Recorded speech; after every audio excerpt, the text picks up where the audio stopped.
Alô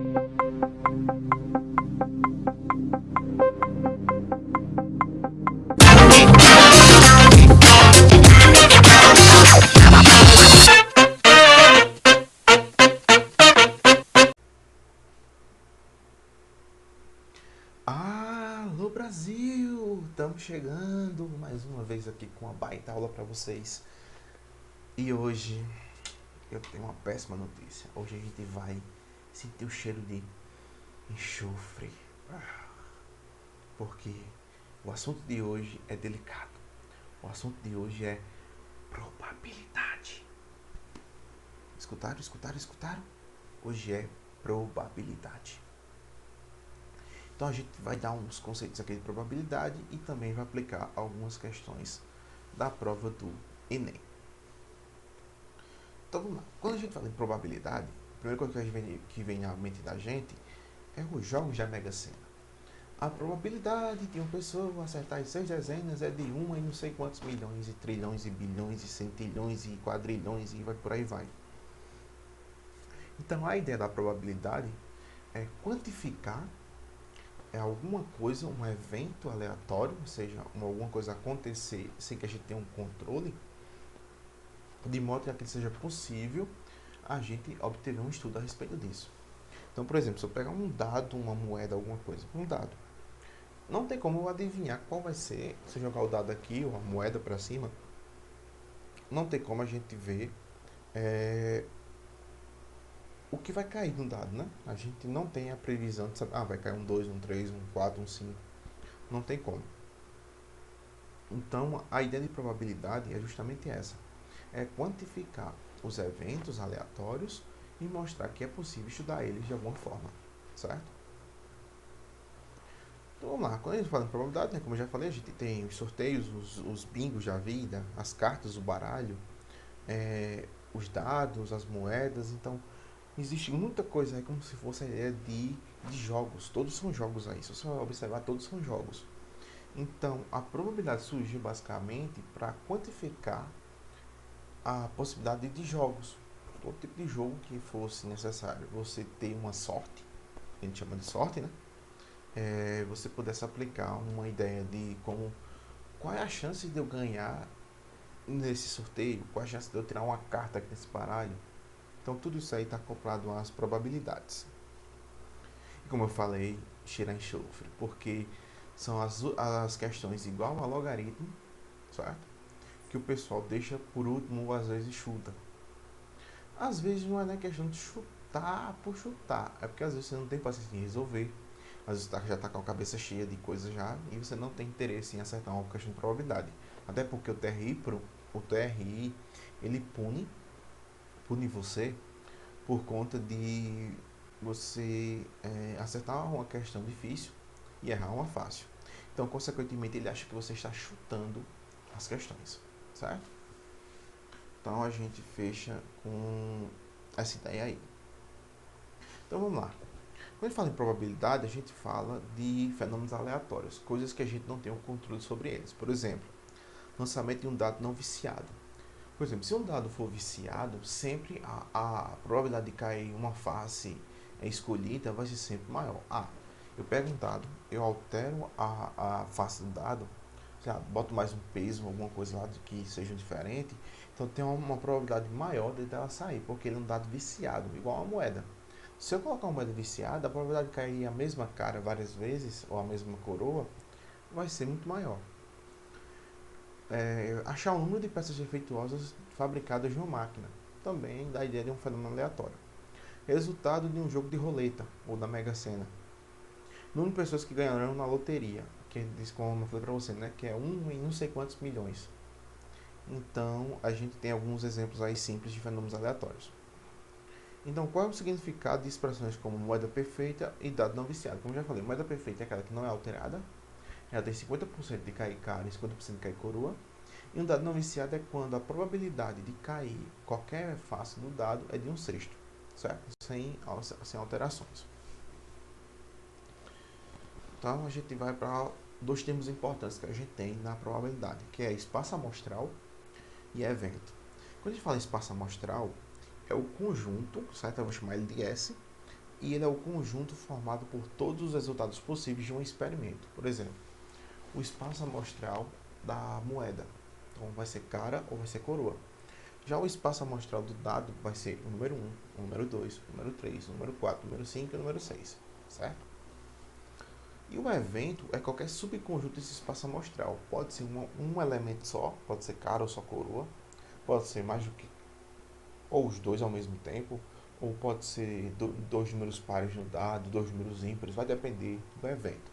Então a gente vai chamar de evento E e espaço amostral de S. E aí eu dou um exemplo.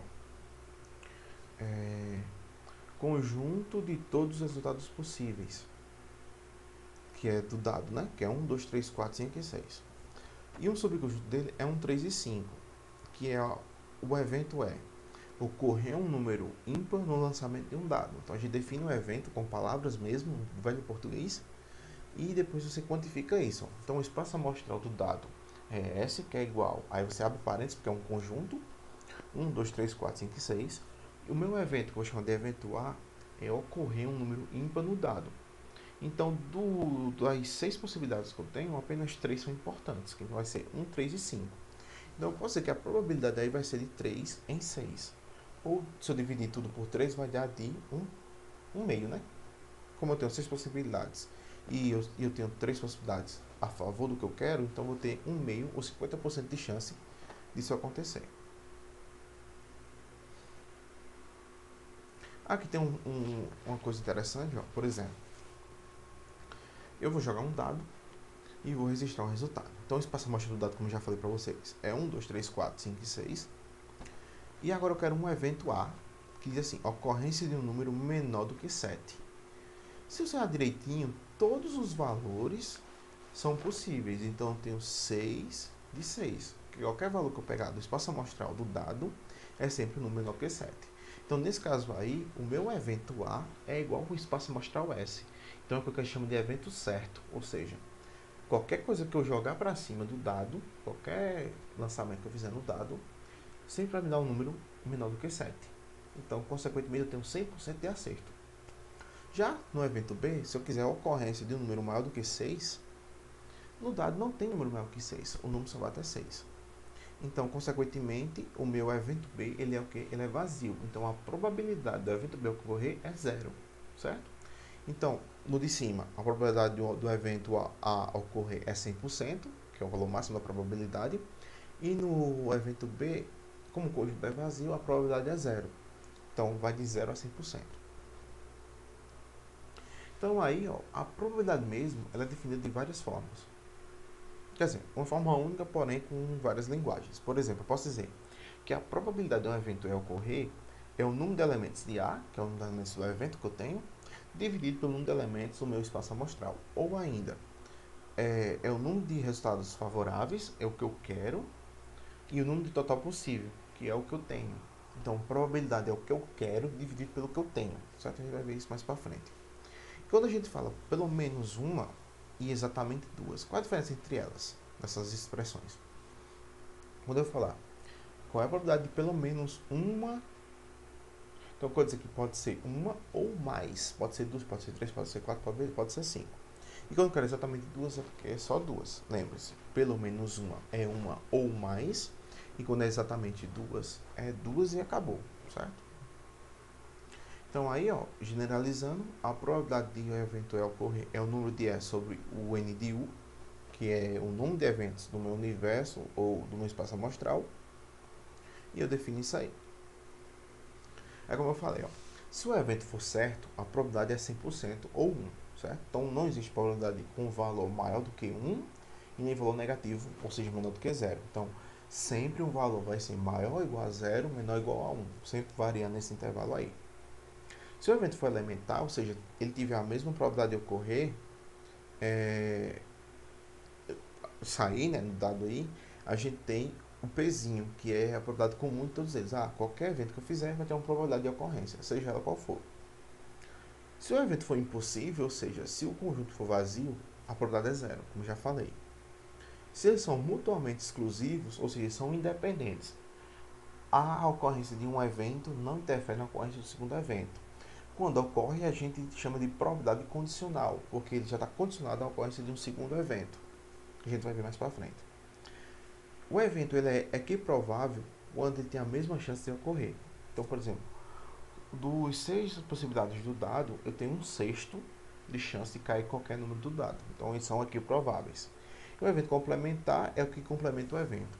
Se a probabilidade de cair um número par no dado é que eu tenho 0, 2, 4 e 6, no caso seria 4 possibilidades, então eu tenho 4 de 6. Então, para não cair um número par no dado, eu tenho um complemento da probabilidade. Então, se eu tenho 4 de 6, para chegar em 6 de 6, eu tenho o quê? 2 de 6. Então, eu tenho 4 de 6 e 2 de 6, certo? Então, você fica aí com essa informação. Porque a ideia aqui é só definir quem são os eventos. Então, por exemplo, se eu tenho 50% de tirar um número ímpar no dado, eu vou ter 50% de tirar o número par, porque eu tenho meio a meio, certo? Então, um é o complemento do outro. Se um evento aí disser que para ocorrer é 30%, para ele não ocorrer vai ser 70%. Se um evento aí disser que é 90% de ocorrência, para ele não ocorrer vai ser o quê? 10%. Sempre complementando o espaço amostral para chegar em 100%. Então tá aí, ó, o evento ele varia de 0 a 1. E algumas consequências da probabilidade aí e propriedades que é interessante a gente entender. Então, por exemplo, qualquer probabilidade ali, que é a primeira propriedade, ela vai ser sempre maior ou igual a zero, certo? Então, vai ser sempre valor positivo. Não existe probabilidade negativa. A probabilidade do espaço amostral, que é o complemento, é sempre 1. Por quê? Sempre vai ocorrer algum evento naquele espaço amostral ali, se eu quiser trabalhar com ele completo, certo?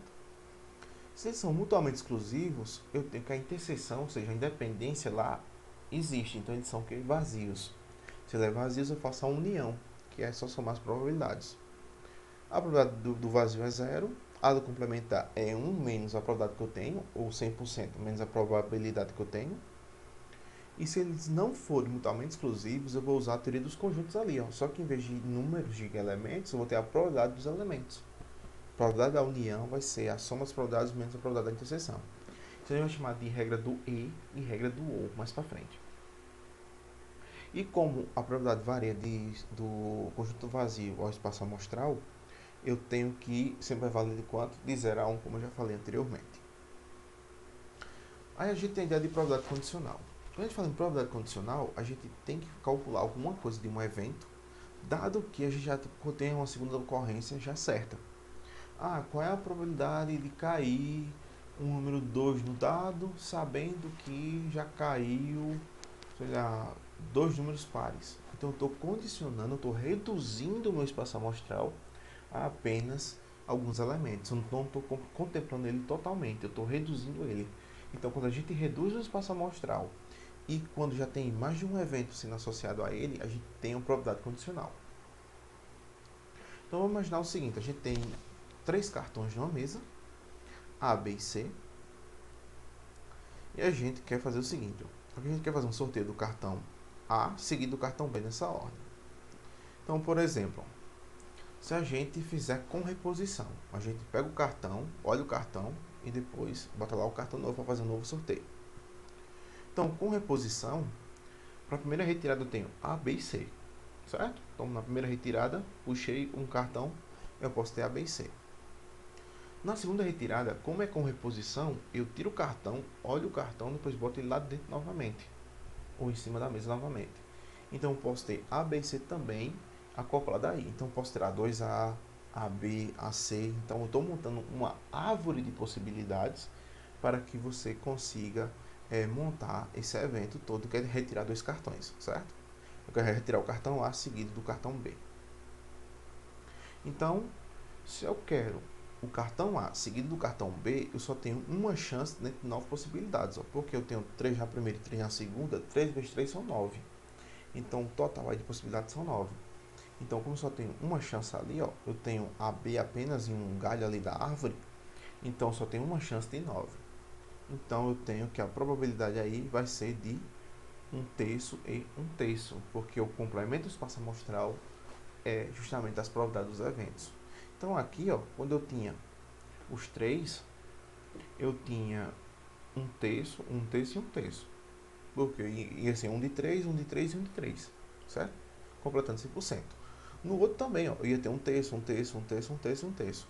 Como eu quero A, E, B, aí eu faço a multiplicação ali embaixo, que é a regra do E, que a gente vai resumir ela no final aí.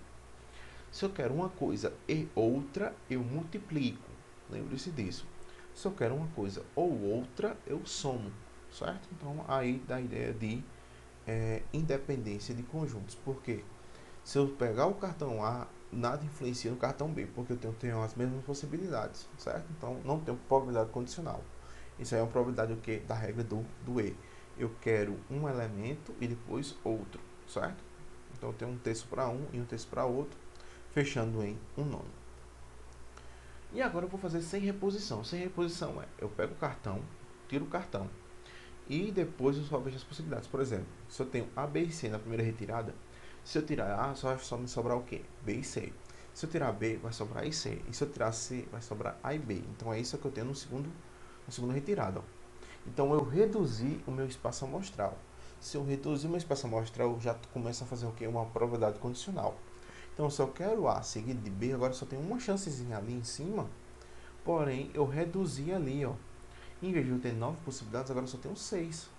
Então, eu tenho uma chance em 6 possibilidades ali, em 6 galhos de árvore. Então, aí eu posso fazer o seguinte, ó. O primeiro evento continua o mesmo, porque eu vou ter um terço, um terço e um terço. E no segundo eu vou ter um meio, porque eu só tenho agora 2 chances.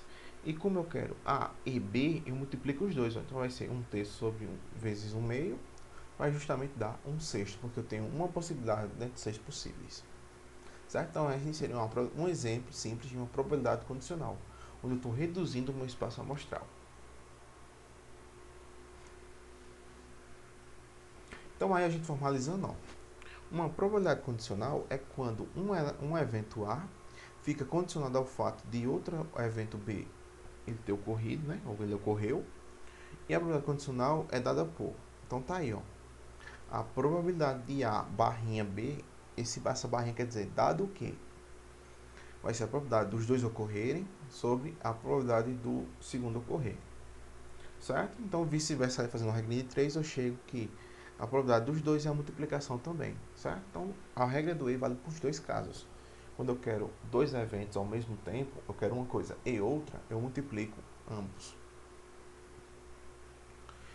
E se eles forem independentes, né, eu faço só apenas a multiplicação, que é a regra do E. E agora, resumindo tudo, né, se eu quero a regra do E, ó, eu quero que ambos os eventos ocorram.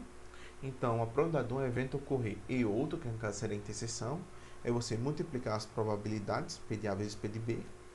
E se eu quiser a regra do ou, eu quero uma coisa ou outra, ou pelo menos uma ocorrer, a gente usa a fórmula estendida de teorias conjuntos, só que voltado para as probabilidades. Se eles forem mutuamente exclusivos, eu só somo as duas. Não preciso saber de nenhuma independência. Se eles não forem independentes, aí eu tenho que fazer o quê? Eu tenho que fazer a regra do E dentro da regra do OU. Então, ali em cima é o exemplo de você usar a regra do E dentro da regra do OU, porque eu tenho que retirar essa possibilidade, certo? Então, regra do E multiplica, regra do OU soma. Então, vamos imaginar um exemplo bem simples aqui, ó, usando teoria dos conjuntos. Vamos pensar o seguinte, ó. Em uma sala, a gente tem 12 alunos aprovados em matemática e 18 em história. E vamos representar isso através de conjuntos. Então, tem aí, ó. Eu tenho 12 alunos aprovados em matemática, 18 em história, 4 nas duas e 6 ficaram reprovados em todas elas, em nenhuma. E eu quero montar o diagrama de Venn, né, com esses dados.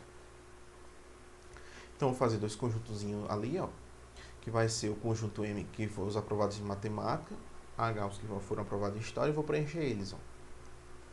Só que aí você percebe o seguinte, os valores que estão ali são diferentes dos valores que foram dados.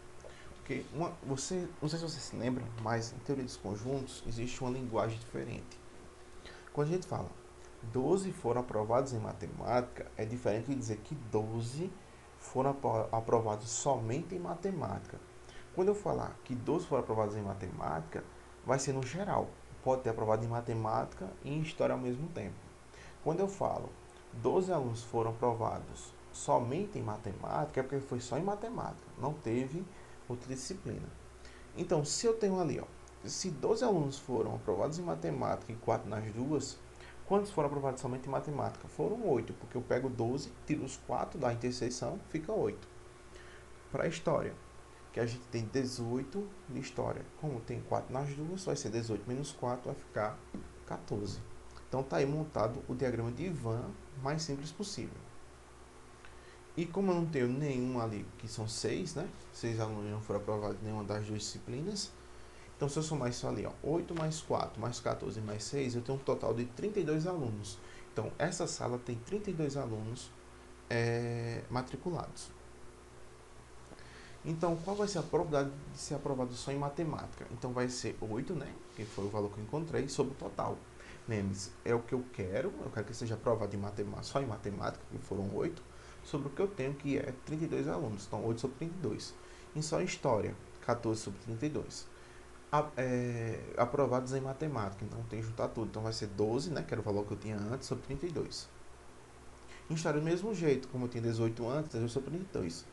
E se eu quiser a probabilidade de ser aprovado em matemática e história, vai ser 4, que é da interseção, porque eu quero os dois ao mesmo tempo, sobre 32, certo? Então, fica aí o registro de aplicação de teoria dos conjuntos, diagrama de Venn, ou de Venn, né? Aplicado à probabilidade. Então, a probabilidade do evento união vai ser a soma das probabilidades dos eventos menos a probabilidade da interseção dos eventos, certo? É a regra de teoria dos conjuntos, só que para probabilidades. Então, vamos lá. Qual é a probabilidade desse aluno ser aprovado em matemática ou em história? Se eu pensar o seguinte, ó, que se ele for aprovado em matemática, eu tenho quantos? Eu tenho 12 sobre 32, porque eu quero matemática, não somente, sabe? A gente quer só matemática, no geral. Então vai ser 12 sobre 32. Em história, a gente tinha 18 sobre 32, então a gente coloca mais 18 sobre 32, menos a interseção, que no caso seria 4 sobre 32. Como eu tenho o mesmo denominador, eu posso fazer, ó, 12 mais 18 dá 30, 30 menos 4 vai dar 26. Então, a probabilidade do aluno ter passado em matemática ou em história vai ser de 26 dividido por 32, certo? E agora tem algumas aplicações da probabilidade que você pode encontrar no seu dia a dia. E uma delas é quando você está estudando biologia na parte de genética, na lei de Mendel, onde você fala em dominância e recessividade, onde os genes, o par de cromossomos são cruzados e você tem os tipos de gametas, né, que a gente chama lá de azão azinho, azão azão, bezão bezinho. Então a gente pode aplicar isso na prática aí, utilizando matemática. Então, tem um exemplo aí, ó, por exemplo, se os pais são azão, azinho, ó, e eu fazer o cruzamento aí, eu vou pegar um azão ou um azinho do pai e cruzar com um azão ou azinho da mãe, ó. Então, vou ter primeiro um azão, azão, depois um azão, azinho, depois um azinho, azão, que pode ficar azão, azinho, que o A é dominante, e por último a gente tem azinho, azinho, que é o último caso aí, ó, se eu olhar direitinho aqui, ó, aqui, ó, a gente tem um quarto. Então, como a gente tem, eu quero uma possibilidade de cruzamento dentre 4 possíveis, então eu vou ter um quarto, um quarto, um quarto e um quarto. Então, para cada chance eu tenho um quarto de probabilidade. Posso fazer uma tabela também, resumindo isso?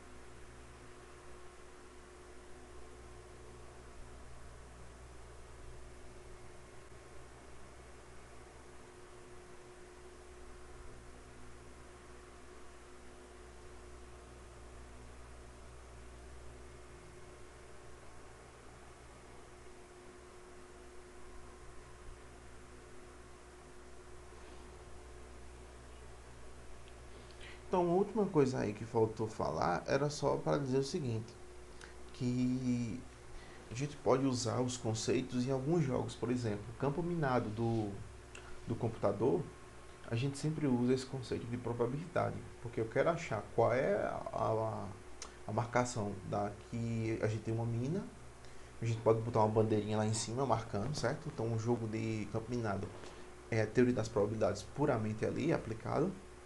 E muitos dos jogos acontece isso. Então, fica como registro aí de uma aplicação direta, né? Quem nunca jogou campo minado na vida, que a teoria das probabilidades é aplicada, certo?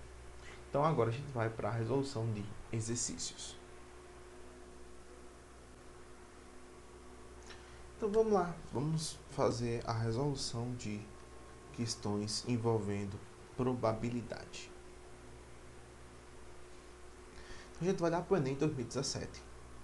Um morador de uma região metropolitana tem 50% de probabilidade de atrasar-se para o trabalho quando chove na região. Caso não chova, sua probabilidade de atraso é de 25%.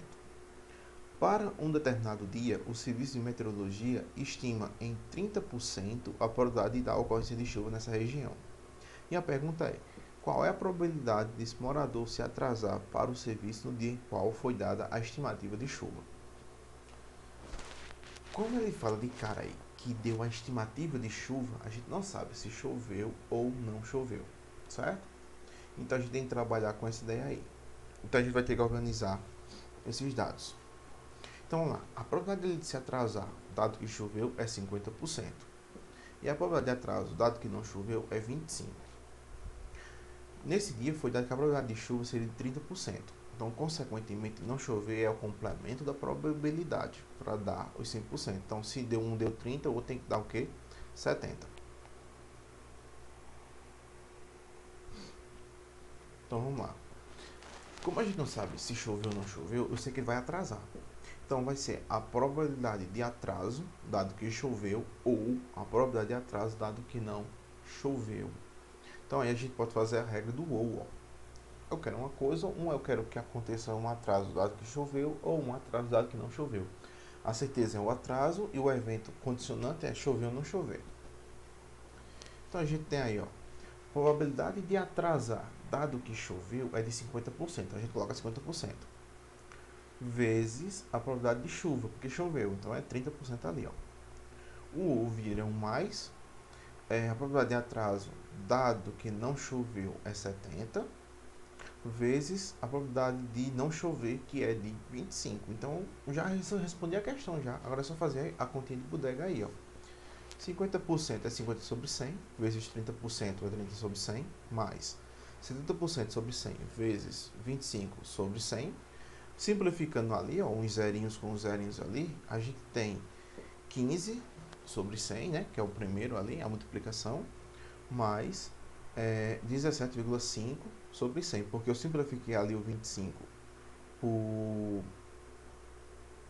Foi por... quanto ali? Foi por 10, ó. Eu dividi 25 por 10 deu 2,5 e 100 por 10 deu 10. Só para no final das contas a gente ter uma proporção ali, para ficar mais fácil a conta.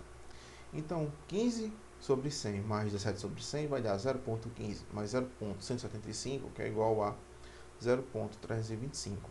Então, lembre-se, uma probabilidade pode ser dada por fração, número decimal ou porcentagem. Na resposta, a gente só tem o quê? Os números decimais. Então, a gente tem que mudar os números decimais. Se fosse em fração, daria 325 sobre 1000, certo? E se fosse em porcentagem, daria 32,5%. Então, a gente fecha com a letra C de casa. O gerente do setor de recursos humanos de uma empresa está organizando uma avaliação em que uma das etapas é um jogo de perguntas e respostas.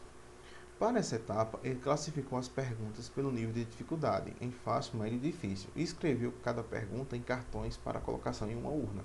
Então ele pegou vários cartões, escreveu uma pergunta e depositou numa urna. Contudo, após depositar 20 perguntas de diferentes níveis na urna, ele observou que 25% dessas perguntas eram de nível fácil. Querendo que as perguntas de nível fácil sejam a maioria, o gerente decidiu acrescentar mais perguntas de nível fácil à urna, de modo que a probabilidade de o primeiro participante retirar aleatoriamente uma pergunta de nível fácil seja de 75%. E a pergunta é, com base nessas informações, a quantidade de perguntas de nível fácil que o gerente deve acrescentar a urna vai ser igual a 4. Então, imagina o seguinte. Na urna já tem 20 perguntas. E dessas 20, 25% são fáceis. Só que aí ele vai ter que, como ele quer que a tendência é mais tirar as perguntas fáceis, ele vai ter que acrescentar mais perguntas na urna, de modo que essa probabilidade dele retirar uma pergunta fácil passe de 25% para 75%, ou seja, aumente em 50% de probabilidade. Então eu tenho que achar quantas perguntas eu tenho que colocar nessa urna para que essa probabilidade aumente. Então vamos lá. Se eu tenho 25% de 20, eu tenho 5, certo? Calculando ali, ó, pelo critério da porcentagem, né? 25% é 25 sobre 100. O dia virou multiplicação vezes 20, né? E faço a simplificação ali. Eu sei que 25% de 20 é 5. Então eu vou ter 5 perguntas fáceis. Então aí eu faço. E eu tenho que acrescentar x perguntas fáceis para que essa probabilidade aumente. Então eu vou fazer, ó, x mais 5, né? Que eu não sei quantas fáceis eu vou ter que colocar, sobre o x que eu vou acrescentar as 20. Então vai aumentar x em 5, porque vai ser diretamente nas fáceis. E vai aumentar x a 20, porque vai aumentar o número de perguntas dentro da urna. E isso tem que ser igual a 75%, ou 75 sobre 100, ou 3 sobre 4 ali, ó. Se eu fizer a simplificação dividindo tudo por 25. Então vai ficar 4 vezes x mais 5, tem que ser igual a 3, que multiplica x mais 20, ó. Então ali eu faço agora só uma multiplicaçãozinha, distribuição, ó. 4x mais 20 vai ser igual a 3x mais 60. Jogando 3x para um lado e jogando 20 para o outro, vai ficar x, né? 4x menos 3x vai dar x. E 60 menos 20, que eu passei para o outro lado, vai ficar igual a 40. Então a resposta seria a letra D, 40 perguntas. Então uma questãozinha simples, em que você tem que colocar um raciocínio mais detalhado na prova. E lembre-se, a prova do Enem foi feita para você riscar. Risca a prova todinha, só não risca o gabarito fora do local que não pode riscar, mas a prova todinha você pode riscar, de ponta a ponta, certo?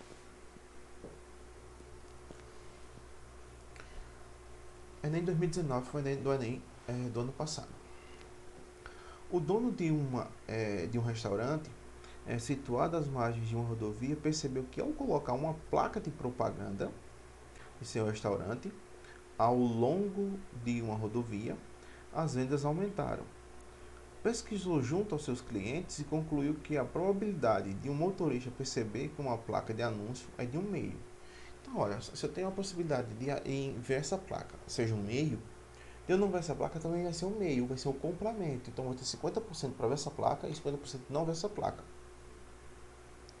Com isso, após autorização do órgão competente, decidiu instalar novas placas com anúncios de seu restaurante ao longo dessa rodovia, de maneira que a probabilidade de um motorista perceber pelo menos uma das placas instaladas fosse superior a 99 sobre 100, ou seja, 99%, ou seja maior que 99%. Então, a quantidade mínima de novas placas de propaganda a ser instaladas é 4. Então, tem que achar qual vai ser o valor ou a quantidade de placas que eu vou ter que colocar. Então, você imagina o seguinte, a probabilidade de ver a placa é de 1/2. E a probabilidade de não ver essa placa também é de 1/2, ou seja, eu tenho 50% para sim e 50% para não. E o seu é o seguinte, ó, ele quer reduzir para 1%, certo? Então a probabilidade de não ver essa placa tem que ser menor do que 1%. Por quê? A probabilidade de ver essa máquina tem que ser superior a 99%. Então só o que sobra daí é de 1%, certo? Para fechar em 100%. Então a probabilidade de não ver a placa vai ter que ser menor do que 1 sobre 100. Só que durante aí eu posso ver a primeira placa, ver a segunda, não ver a terceira. De 100 placas, N placas, por exemplo, que eu não sei quantas vai ser, que eu vou colocar, eu posso deixar de ver pelo menos uma placa, certo? Ou não ver nenhuma placa, né? Ou ver todas as placas também, essa possibilidade. Então aí eu tenho 1/2 vezes 1/2 vezes 1/2, que eu estou vendo uma placa e outra placa, outra placa, sempre afirmando. E esse valor tem que ser menor do que 100. Então eu posso fazer o seguinte, ó. Eu posso dizer que 1/2, que é a valor de ver a placa, elevado a n, certo? Tem que ser menor do que 1%, 1 sobre 100. Aí eu pergunto, qual é o valor que eu elevo ali na potência para que o valor ultrapasse ali? Vamos pensar em potência de 2. Ó. Se eu colocar, por exemplo, 5, vai dar 1 sobre 32, que é menor do que 1 sobre 100. Se eu colocar 1 sobre 2 elevado a 6, isso vai me dar 1 sobre 64. Continua sendo maior. Lembre-se, quanto maior o denominador, menor o resultado da fração. E se eu colocar 7 ali, ó, vai ser 7, 1 sobre 2 elevado a 7 vai dar 1 sobre 128, porque vai ser 2 vezes 104 a mais. Então ali eu posso fazer o seguinte, ó, qual é o valor que eu coloco ali em cima para que ele seja maior? E é justamente o 7, porque vai ficar 1 sobre 128 sendo menor do que 1 sobre 100. Porque realmente 1 sobre 128 é o único valor inteiro que eu posso colocar ali em cima para que ele seja menor do que 1 sobre 100. Só que tem um detalhe. A resposta da questão não tem o número 7, mas lembre-se que já tem instalada uma placa. Então eu vou precisar de quantas placas no total? 7. Só que como eu já tenho uma instalada, eu vou precisar de quantas? Se eu tenho 7 e eu tenho que, já tenho uma placa instalada, ó, sobra 6. Então eu tenho que colocar 6 placas. Então vai ser a letra D de dado.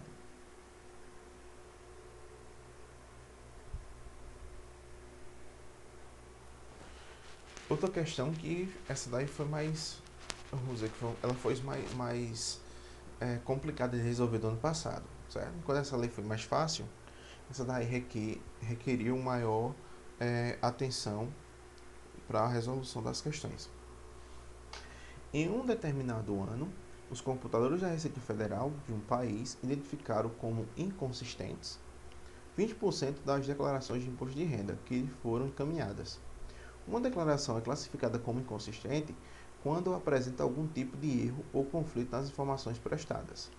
Essas declarações consideradas inconsistentes foram analisadas pelos auditores, que constataram que 25% delas eram fraudulentas. Constatou-se ainda que, dentre as declarações que não apresentaram inconsistência, 6,25 eram fraudulentas.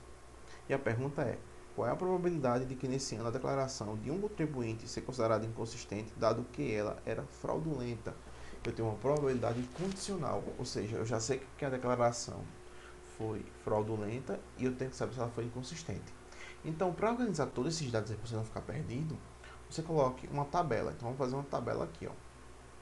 Mas antes de fazer um cálculo seguinte.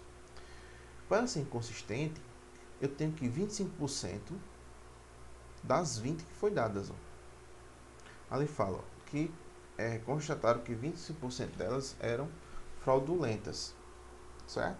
Mas esses 25% é justamente por conta delas serem inconsistentes.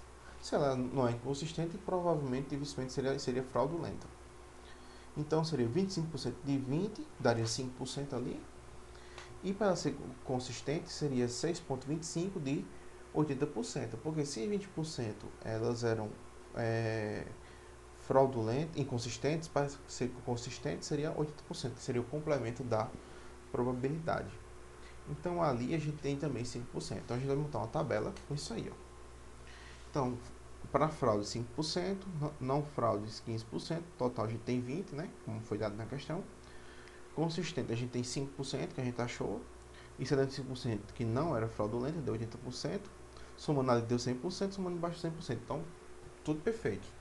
Só que aí tem um detalhe agora.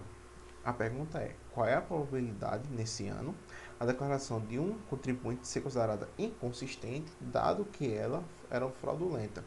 Então, quantas porcentagens foram classificadas como fraudulentas? 10%.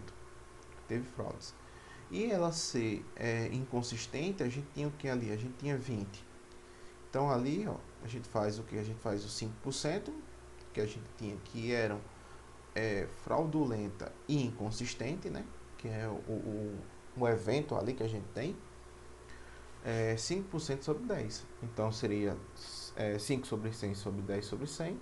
Simplificando ali, seria 5 dividido por 10, seria 0,5. Ou seja, 50% das declarações eram consideradas inconsistentes, dado que eram fraudulentas. Então, a gente tem uma probabilidade de 50%, ou 0,5, como a questão está pedindo. Então, essa área foi um pouco mais chata, mas a ideia é você apenas focar nos cálculos e entender melhor essas informações e organizar numa tabela, certo? E agora a gente tem o seguinte, ó, a gente foi para o Enem 2018. O gerente de uma empresa sabe que 70% de seus funcionários são do sexo masculino. E foi informado de que a porcentagem de empregados fumantes nessa empresa é de 5% dos homens e de 5% das mulheres. Selecionando ao acaso a ficha de cadastro de um dos funcionários, verificou-se que tratava de um fumante. Então, coisa assim, ó, verificou-se alguma coisa, é porque é uma probabilidade condicional. Não estou reduzindo o espaço amostral. Qual é a probabilidade desse funcionário ser do sexo feminino? Eu quero calcular que esse funcionário seja mulher, daquele seja fumante, porque eu já tenho certeza que ele foi fumante lá em cima. Então a gente vai fazer, ó, de 100%, a gente sabe que 70% são do sexo masculino, consequentemente 30% é feminina. E aí eu tenho que 5% dos homens são fumantes e 5% das mulheres. Ó. Então vai ser 5% de 70% mais 5% de 30%. Calculando isso aí, ó, e fazendo as simplificações básicas, nós temos o quê? Que 7 sobre 200, né, que é o valor ali para os homens, e 3 sobre 200, que era para as mulheres, todos eram são o quê? São fumantes. Então, somando ali, eu tenho 7 mais 3 dá 10. 10 sobre 200 vai dar 0,05, ou 5% são fumantes. E agora eu quero saber, ó, qual é a probabilidade de ser feminino, ser mulher, dado que ele seja fumante. Então, ali eu tenho, ó, para que ele seja feminino, ou seja, qual é a porcentagem de pessoas femininas que eu tenho ali que são fumantes? Eu já sei que é fumante, então falta ser feminina. Então, ali na segunda parte, a gente tem que é 3 sobre 200, né? Que é 5% de 30, 3 sobre 200. Dividido por quem? Pela probabilidade de ser fumante. Então, eu sei ali que justamente 5%, que foi o valor da operação que eu fiz no total, né? No total geral, são fumantes entre homens e mulheres. Então, é o que eu quero. Eu quero que a probabilidade seja de pessoas do sexo feminino que sejam fumantes, que no caso seria 3 sobre 200, dividido por quem? Pelo total de fumantes, que no caso seria 5%, porque eu juntei homens e mulheres. Então ali vai ficar 3 sobre 200 sobre 5 sobre 100. Invertendo o segundo, 3 sobre 200 vezes 100 sobre 5. Simplificando ali tudo, vai ficar 3 sobre 10.